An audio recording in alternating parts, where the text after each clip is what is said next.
করে আমাদের বিবিকে সালাম দেয়? জোরে বলুন, জোরে বলুন। এত মানুষের মধ্যে না না বলতেছেন, বাড়ির যায়নি, আজকে খবর আছে। বউ বলবি না আমি তো সালাম দিই অথবা না দিই, তুই পাবলিক ফাংশনে বললি কে? খবর আছে, যায়নি। হ্যাঁ, 100 বার বলবে না? ভাই থুতুলেন না, আমি আপনার বোর কাছে যাবো কিসের লেখা বেতেলে কথাবার্তা না, এটা একটা কথা হইল। আমি পিছিয়ে আপনি আপনার বাড়ি এলার সাথে কি বলবেন না বলবেন এটা আপনার পার্সোনাল ব্যাপার। এই তো কন যে গরম হলে এটা আপনার ঠিক করে নিবেন। খালি কবের হুদুতে দোয়া করেন, দোয়ায় কাজ হয় নাকি? কি করেন, দোয়ায় কাজ হয় তো? হয়, যাক মা বাবা কর। আচ্ছা, বৌমান সালাম দিলেই না, আপনারা বিবিকে সালাম দিতে পারেন না? হ্যাঁ, সালাম দিতে শরম করে, তাই না? আমি আমার বিবিকে সালাম দিই তো আমার বাবি খালি লাগে কাপড় দিয়ে হাসে। আমি বললাম, বাবি তুমি হাসো কেন? তুই তোর বউ সালাম দিস, তোর শরম টরম করে না, কোন ব্যাপার কাম করি শরম করে না, সালামের কিছু না। না, বউর সাথে কোন কাজটাই হয় না কর। ও তখন শরম করে না, এখন শরম করে, তাই না? আরে সালাম দিবেন, বেশি বেশি করে সালাম দিবেন। সালাম দিলে মোহব্বত পয়দা হয়। সুবহানাল্লাহ জোরে কর। শোনেন, যে স্ত্রী স্বামীরে সালাম দেয় আর যে স্বামী স্ত্রীরে সালাম দেয়, এই স্বামী স্ত্রীর ভিতরে দ্বন্দ্ব হয় না, মোহব্বত পয়দা করে দেয় আমার আল্লাহ। সুবহানাল্লাহ জোরে কর। দেখেন, যারা সালাম আদান প্রদান করে গন্ডগোল হয় না, মারামারি হয় না, হলেও হওয়া শেষ, মিল হওয়া শেষ। আর আমাদের যারা সালাম কালাম দেন না, ওই জর্গা যদি হয়, বউ কয় যে তোকে মাপ সহা সারবো, জামাই কয় তোর সাথে কথা কব না। এই যে বিছানায় যখন শুইতে যায় বউ রাগ করিয়া, স্বামী স্ত্রী জর্গা করে যদি বিছানায় শুইতে যায়, দেখবেন বিছানায় যখন স্বামী দক্ষিণ ফেলে মুখ দিয়ে বেঁকা হয়ে শুয়ে থাকে, স্ত্রী উত্তর ফেলে বেঁকা শুয়ে থাকে। বউ মনে মনে কয় যে তোর সাথে কথা বলবো না, স্বামী কয় তোর সাথে কথা বলবো না, বউ কয় তোকে মাপ সহা সারবো। স্বামী স্ত্রী জর্গা হলে কায়তোয়া শুয়ে থাকে, ঘুমের বান্দরে থাকে, কেউ কেউ কিন্তু ঘুমোয় না। বউ যখন নড়াচড়া করে, স্বামী যখন নড়াচড়া করে, বউ মনে মনে করে এইতে বুঝি টান দিল। আর বউ যখন নড়াচড়া করে, সে মনে করে এইতে বুঝি টান দিল। এই ডাক দিল আর টান দিল, রাত শেষের দিক হয়ে গেছে, জামাই চিন্তা করতে কে রে, এই পর্যন্ত তো মিল হয় না রে। রাত 3টে বেজে গেলে একটু পরে আজান দিবে, ফজরের নামাজ পড়ে যদি কামে যাই, চাকরির যাই, তাহলে রান্না বাড়া তো নাস্তা বন্ধ। স্বামী দেয়া চিন্তা করতেছে দরকার করবো না, নাস্তা যদি বন্ধ হয় তাহলে তোমার অসুবিধা হবে। ও মিল দেওয়ার জন্য মোসর দিয়ে যাই পিঠের সাথে পিঠে, ওটা কিন্তু টাইট হয়েছে।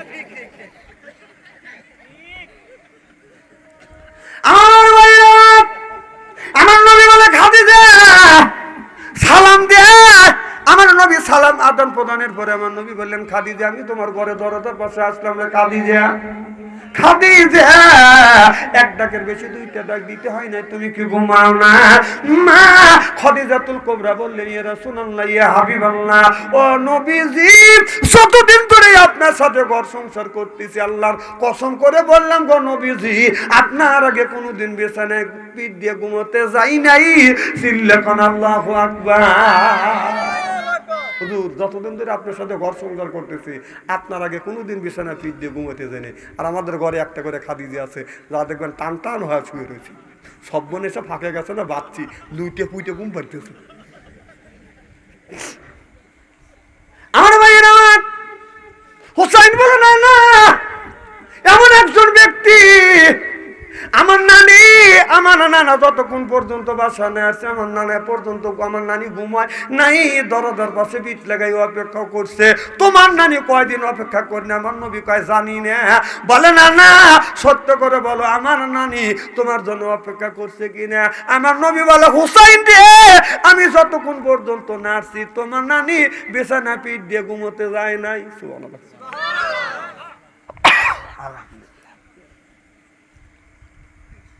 এতক্ষণ পর্যন্ত ঘুমোতে যায় না। দেখে বলে, না না, সেই খাদিজাতুল কুবরা আমার নানি। ও না, তুমি বলো এই নানির দিক থেকে আমার নানির মর্যাদা বেশি না তোমার নানির মর্যাদা বেশি? আমার নবী বলে হুসাইন রে, নানির দিক থেকে আমার চাইতে তোমার নানির মর্যাদা লক্ষ লক্ষ কোটি কোটি গুণ বেশি। চিল্লাখন আল্লাহু আকবার।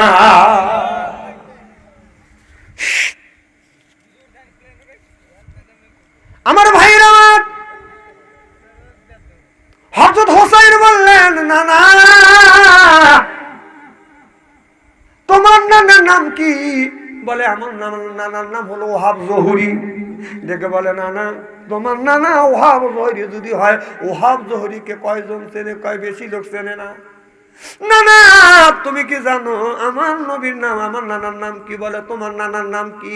দেখে বলে আমার নানার নাম হলো মুহাম্মাদুর রাসূলুল্লাহ সাল্লাল্লাহু আলাইহি।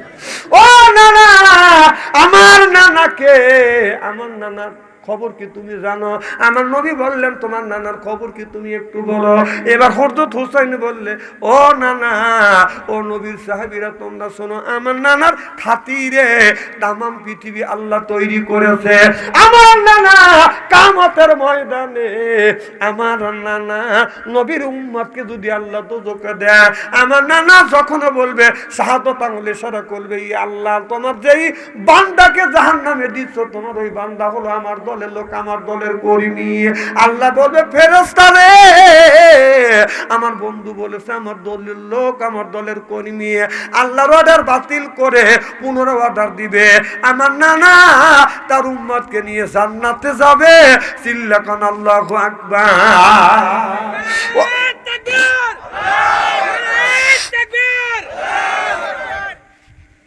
দেখে বলে নানা এদিক থেকে, নানার দিক থেকে তোমার মর্যাদা বেশি না আমার মর্যাদা বেশি?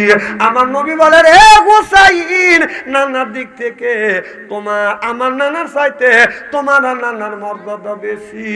এবার আমার নবী এই কথা বলবার পরে এবার হযরত আমার নবী বলতেছে হুসাইন রে, এদিক থেকে নাতির দিক থেকে তোমার মর্যাদা অনেক বেশি, কারণ আমি কিয়ামতের ময়দানে আমি নবী আমার উম্মতকে সাফায়াত করে জান্নাতে নেব, আর তুমি আমার নাতি হুসাইন আমার উম্মতের নাজাতের জন্য তোমার জীবনটা তুমি কুরবান করে দিবে। চিল্লাকান আল্লাহু আকবার। হুসাইন বলে না, আমার জীবন দিয়া তোমার উম্মতের যদি নাজাত হয়, আমি তোমার উম্মতের নাজাতের জন্য না না একবার নয়, দুইবার নয়, শত শতবার আমি হুসাইন জীবন দিতে প্রস্তুত আমাদের জন্য। হুসাইন বললেন একবার না, দুইবার না, শত শতবার নানার উম্মতের নাজাতের জন্য জীবন দেওয়ার জন্য প্রস্তুত। সুবহানাল্লাহ। আর সেই মাহফিলে আমরা উপস্থিত হয়েছি, সেই মাহফিল জীবন ভরা মৃত্যুর বিরুদ্ধে, মূর্তির বিরোধিতা করছে। আর সেই মৃত্যু নিয়ে, সেই মূর্তি নিয়ে বাংলাদেশে ষড়যন্ত্র হচ্ছে। রংপুর সেই পলাশবাড়ি, গাইবান্ধা পলাশবাড়ি, একজন হিন্দু মহিলা বলছে যে মুসলমানের যদি সহ্য না হয়, সরকারের কাছে আবেদন করেছে হিন্দুদের প্রদেশে একটা ভাগ করে দিক। তোর কি বাবাদের সম্পত্তি প্রদেশ ভাগ করে দেব? আমাদের বাপ দাদারা 55-56 বছর আগে জীবন দিয়ে, রক্ত দিয়ে, ইজ্জত দিয়ে বাংলাদেশ স্বাধীন করেছে। এখনো তারা যারা রক্ত দিয়ে, জীবন দিয়ে, ইজ্জত দিয়ে দেশ স্বাধীন করেছে, এখনো তারা এই জমিনে বেঁচে আছে। আমরা এই বাংলার জমিনে আর অন্য কোন আপনার প্রদেশ করতে দিব।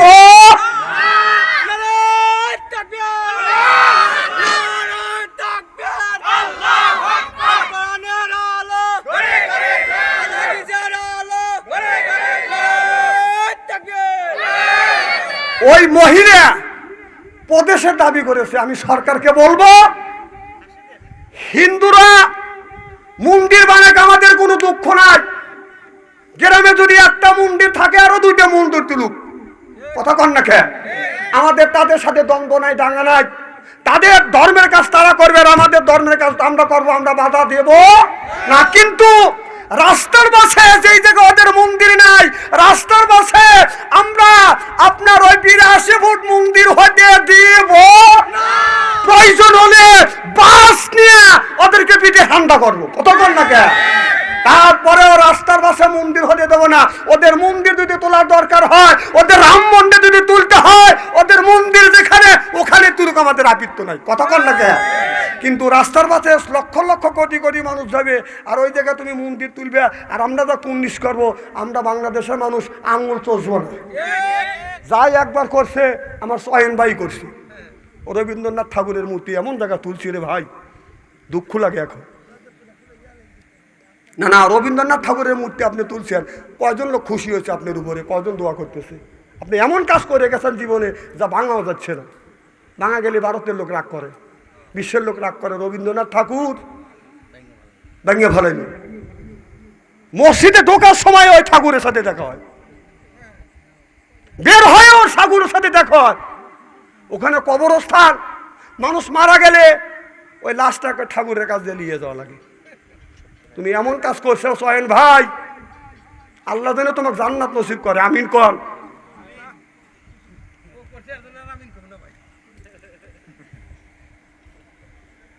আমরা ওই বক্তব্য কি এদি রংপুর আলাদের বলবো, পলাশবাড়ি আলাদের বলবো, গাইবান্ধার ভাইদেরকে বলবো, আপনারা ওই জায়গায় কখনো মূর্তি তুলতে রাস্তার পাশে মূর্তি তুলতে দিবেন না।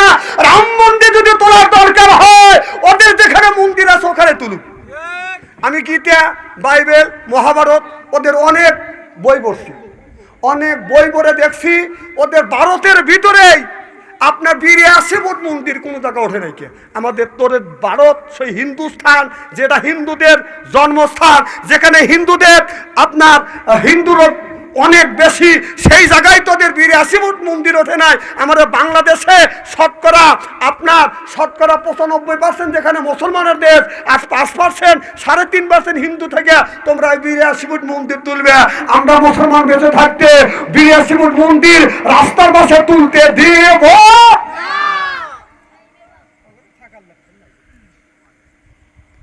শোনেন, আমি হিন্দু ভাইদেরকে বলবো, যারা এই মন্দির তুলতে চাচ্ছেন, আমরা বাংলাদেশের হিন্দু মুসলিম, আমরা পশ্চিম হিসেবে আমরা বসবাস করি, কারোর সাথে আমাদের দাঙ্গা নাই, ডাকাডাকি হয় না, আমরা মিলে ঝিলে চলি। আর যারা এই সাম্প্রদায়িক দাঙ্গা শুরু করছেন, দ্বন্দ্ব লাগাচ্ছেন মূর্তি তোলার জন্য, এরা কিন্তু বাংলাদেশের মানুষ না, এরা হলো ভারতের দালাল।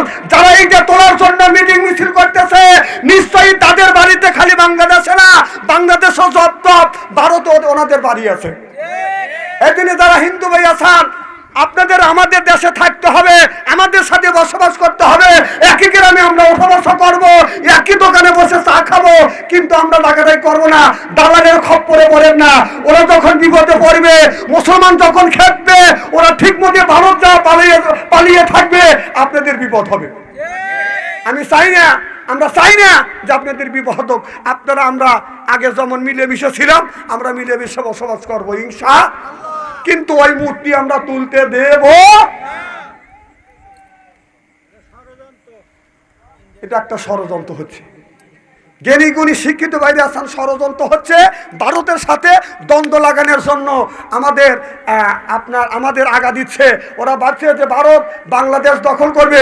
ভারত তো দূরের কথা, আপনার আমেরিকানও বাংলাদেশ দখল করতে পারবে না, কতক্ষণ না কে। ভারত তো দূরের কথা, আমেরিকানও পারবে না। অত ভ্যালু মনে করো না, বাংলাদেশের মানুষ আঙুল চুষবে। খুব খারাপ লাগতেছে মনে হয়, তাই না? নারায়ণ তাকবীর, আল কোরআনের আলো, নারায়ণ তাকবীর। আমার ভাইরা, মুসলমান ভাইরা, আল্লাহর হাবিবের প্রেমতে ভালো করে লক্ষ্য করে শুনুন। হযরত হুসাইন রাদিয়াল্লাহু তাআলা আনহু বাদান এরকম করে বাদান করেছে। হযরত হুসাইন রাদিয়াল্লাহু তাআলা আনহু যখন আমার নবীর সাহাবীদের বলল, ও নবীর সাহাবীরা, আমার নানার জবান থেকে শুনেছেন, আমার নানার চাইতে মর্যাদার দিক থেকে আমার মর্যাদা অনেক বেশি। এবার হযরতে হুসাইন বলার সাথে সাথে হযরত ওমর বললেন, সব মর্যাদা একমাত্র হলো আমার নবীর জন্য। চিল্লাপান ঠিক কিনা? এক পীর সাহেব আমার সাথে হজে গেছিল, তো পীর সাহেব যায় আর কয় যে হুজুর আমাকে বলতেছে মক্কা মদিনায় গেলে আমি জুতো পায়ে দেবো না। তো না ওই যে পীর মানুষ কথা বুঝতেছেন না। আমি মনে মনে চিন্তা করলাম পীর যদি না পায় জুতো দেয় আমিও দেবো না পায়। কয়েকদিন পরে পীরের সাথে আমার দেখা হয়েছে যে পায়ে জুতো। তুমি কি বাবা পায়ে জুতোকে? গরমের ঠেলে কোনটার সাথে হাঁটা যায় না।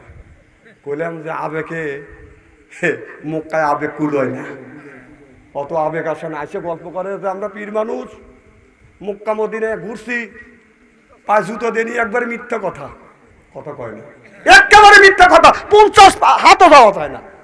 100 হাত যদি যাইতে চান খালি পায়ে 3 করে পানি ডালা লাগবে। আমি পরীক্ষিত।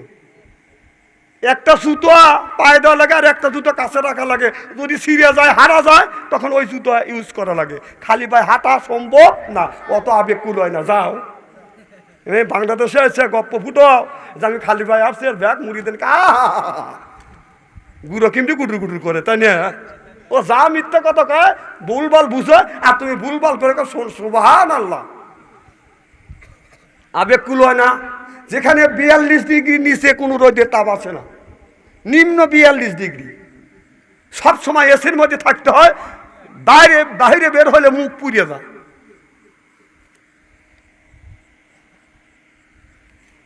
যত বুড়ো এই বাংলাদেশের মানুষ হজ করতে যায়। হাজিরা হলো আল্লাহর মেহমান। কার মেহমান? আল্লাহর মেহমান। আর আল্লাহর মেহমান দেখে এই যে হজ করবে, আমরা মরলেম বলি না, এনারা মরলেম না, এরা এজেন্ট ঘটক। তো কিছু কিছু এসেন মিথ্যা কথা বলে, শুরুর থেকে মিথ্যা কথা, হজ পর্যন্ত মিথ্যা কথা। আপনি বলবে আপনি হজে যাবেন, ইচ্ছা করছে যে কত টাকা লাগবে, 5 লক্ষর কম লাগবে, আগে বসছি ভালো আদার কথা কি বুঝতে স্যার? তাহলে যখন আপনি টাকা জমা দেন সব কিছু ওকে হওয়া যায়, ধীরে 2 লক্ষ 3 লক্ষ টাকা দিচ্ছেন, এখন আস্তে আস্তে করতেছে না আপনার 5 লক্ষ টাকাও হবে না, 6 লক্ষ টাকা দেওয়া লাগবে। আপনি চিন্তা করবেন যে হজে যাবো, মানুষও জানাজানি হয়েছে, টাকা পয়সাও জমা দিচ্ছি, পাসপোর্টও করছি, এখন যদি না যায় এই 1 লক্ষ টাকার লেগে, তাহলে ইজ্জতও যায়, এটা তো ডাকাটাকি করা যায় না। কারণ বাড়িঘর বেশি কষ্ট হলেও আপনার যাওয়া লাগে। ওদের শুরু থেকে মদিনা নেওয়া পর্যন্ত মিথ্যা কথা। আপনি বলবে যে হাফ কিলোর ভিতরে আপনাকে রাখবো, আর দেখবেন যে 3 কিলো দূরে রাখছি।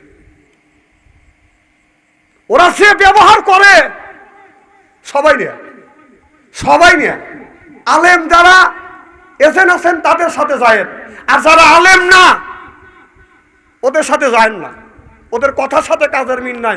আলেমরা মিথ্যা কথা বললেও ভয় খায়। আপনি পামদে নিয়ে যাবে যে হাফ মাইলের মধ্যে নেবো, ও 3 মাইল নিয়ে যাবে, 3 মাইল ফাঁকে নিয়ে যাবে, 2 ওয়াক্ত নামাজ জামাতে পড়বে, আর বাইরের মসজিদে বড় লাগবে। এমন মিথ্যা কথা এই জায়গা আছে। যদি এই জায়গা যদি মানুষ হজ করবে যদি না যাইতো, তাহলে ওখান থেকে খুন খারাপি হয় বাংলাদেশে বিচার করতো। কিছু কিছু এজেন্ট এত খারাপ, যান হিসেব নিকেশ করে দেখে চলে যায়। আমার ভাইরা, মুসলমান ভাইরে, আল্লাহ হাবিবের প্রেম মাত্রা ভালো করে লক্ষ্য করে শুনুন, আমলে নিয়তে বাদান শুনতে হবে। হযরত হুসাইন রাদিয়াল্লাহু তাআলা আনহু বলেন এরকম করে বাদন কষ্ট করেছেন। আমি বলতেছিলাম হযরত আলীর বাদন আপনার 5টা ছেলে ও বাদন দুনিয়ায় বুকে বেঁচে আছে। হযরত হুসাইন কারবালার ময়দানে যখন গিয়েছে, কারবালার ময়দানে বাদন যখন গিয়েছে, আমি এই কথা যদি বলতে যাই বাদন 2 দিন 3 দিন বাদন আমি শেষ করতে পারবো না। আমি সম্মুখে সংক্ষিপ্তভাবে যেন একটু আলোচনা করতে চাই।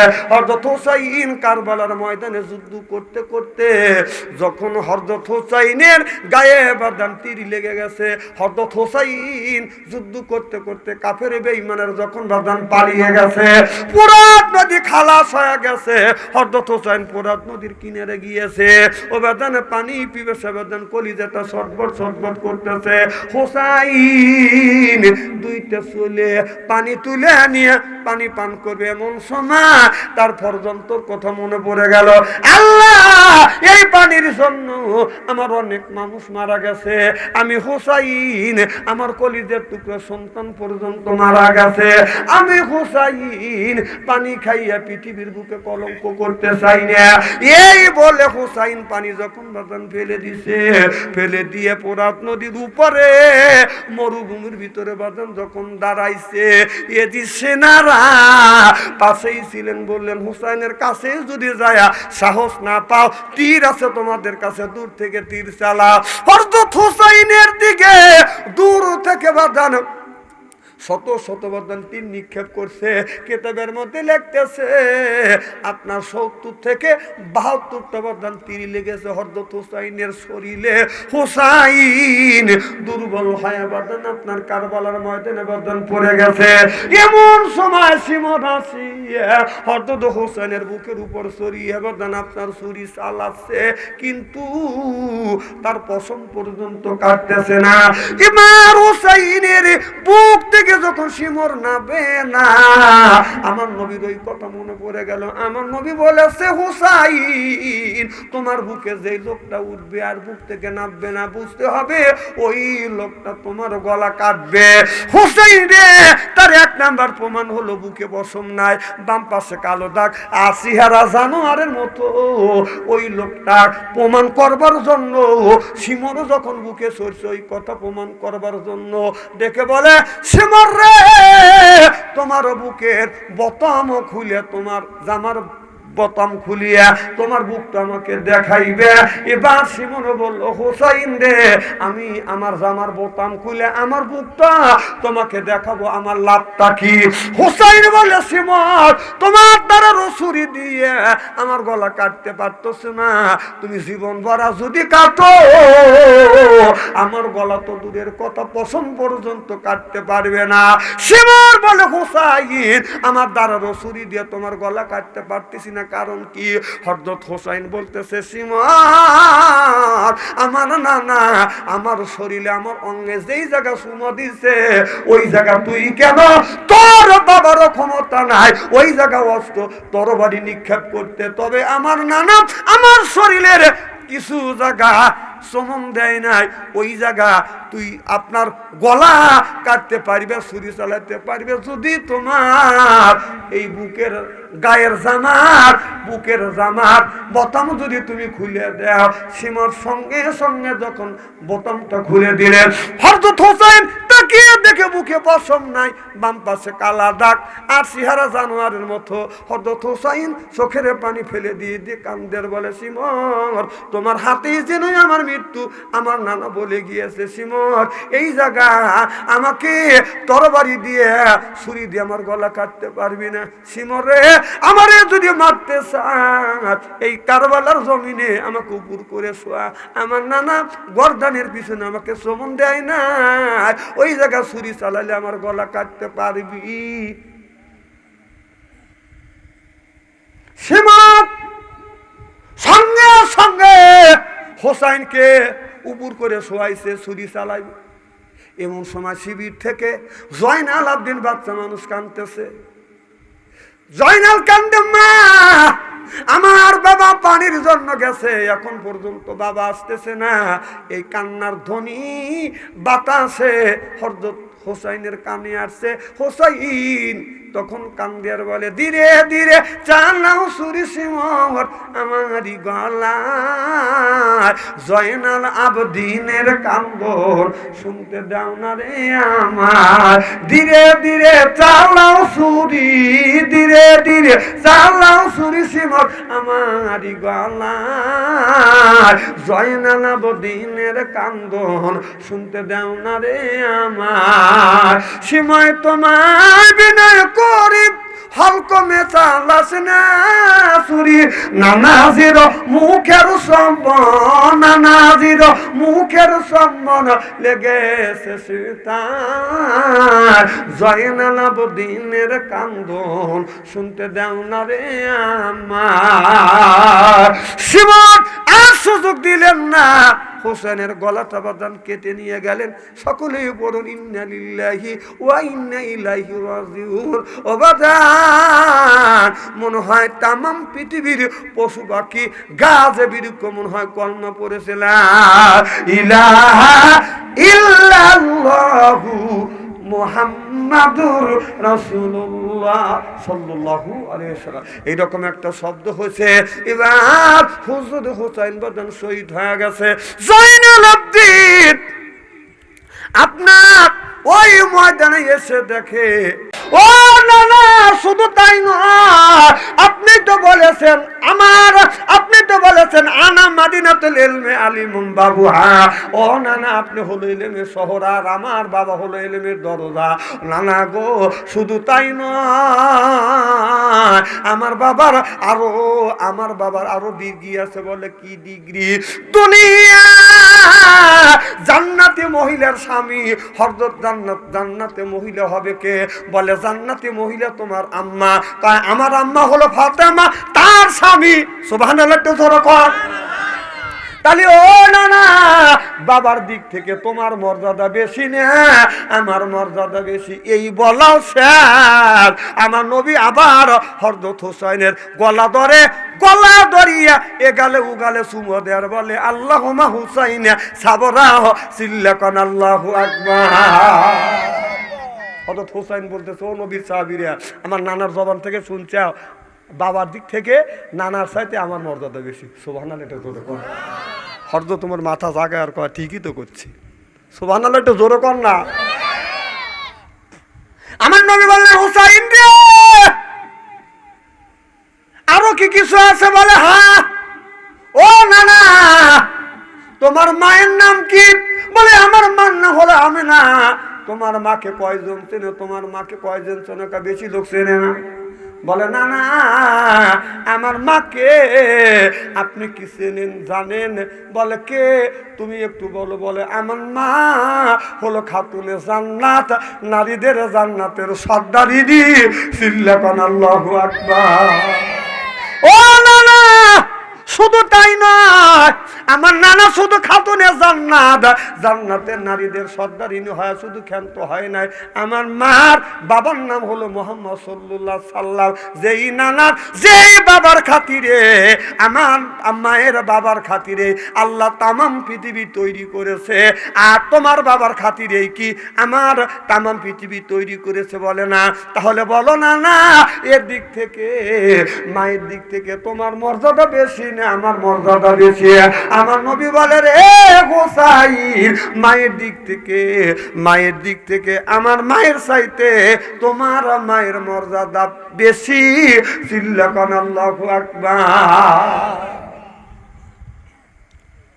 আমার নবী বললেন, হুসাইন আরো কি কিছু আছে? বলে ও না না, আরো কিছু আছে। বলে কি আছে? বলে আরো কিছু আছে। কয় কি আছে? কয় না না, বলো তোমার নানার নাম, তোমার নানির নাম কি? বলে আমার নানি হলো ওহাব জহুরির স্ত্রী। বলে তোমার নানিকে কয়জন চেনে? কয় বেশি লোক চেনে না। ও না না, তুমি কি আমার নানির নাম জানো? আমার নবী বললেন, তোমার নানির নাম কি? হযরত হোসাইন বলে, আমার নানির নাম হলো হযরত খাদিজাতুল কুবরা। যে খাদিজাকে স্বয়ং আল্লাহ রাব্বুল আলামিন সালাম দিয়েছে, যেই খাদিজা আমার নবীর জন্য আপনার ঘরের মধ্যে অপেক্ষা করছে। তোমার নানি কি তোমার নানার জন্য অপেক্ষা করছে? কয় জানি না, তবে শোনো নানা, আমি আমার নানার মুখ থেকে শুনেছি, আমার নানা গভীর রজনী যখন বাসায় আসছে, রাত 1টা 2টা যখন বাসায় আসছে, আমার নানির ঘরের দরজার পাশে দাঁড়িয়ে নক করছে। খাদিজা একটা ডাক দিছে, অমনি দরজা খুলছি। সুবহানাল্লাহ, এটা জোরে কর। আমার নবী রাত 1টা 2টার সময়, কিছু বলবেন, 1টা 2টার সময় এসে যখন খাদিজা নিজের স্ত্রীর ঘরে দরজা নক করছে, খাদিজা একটা ডাক দিছে, অমনি দরজা খুলে দিছে। সুবহানাল্লাহ, এটা জোরে কর। আর আপনি যদি কামারখন্দর বাজার থেকে এসে রাত 12টার সময় আমাদের ঘরে যে খাদিজা আছে যারা ডাক দিবেন, খাদিজা কোনো খবর নাই, ও খাদিজা কোনো শব্দ নাই, ও খাদিজা 3বার বাড়িতে যখন ঠিক কিনে। তাহলে হ্যাঁ, খাদিজার আমাদের ঘরে ঘরে একটা খাদিজা আছে। আমার ভাইরা, আমার দিছে খাদিজা, একটা ডাক দিছে অমনি খাদিজাতুল কুবরা দরজা খুলে দিছে। সুবহানাল্লাহ। আমার নবী যখন বলছে খাদিজা, চোখে যখন চোখ পড়ছে, আমার নবী সালাম দিবে আসসালামু আলাইকুম, এমন সময় খাদিজাতুল কুবরা আমার নবীরে সালাম দিয়েছে। আমার নবী বললেন, বউ যদি স্বামীরে সালাম দেয়, স্বামী যদি বিবিরে সালাম দেয়, স্বামী স্ত্রীর ভিতরে মহব্বত পয়দা করে দেয় কে? আমাদের এই বিবি কি সালাম দেয়? জোরে বলুন, জোরে বলুন। जैसे के तैसे मेले रास्के मेले रानी बुध के बुहिते नी मेले खापसाते खापसानी रे खापसाते खापसानी ठीक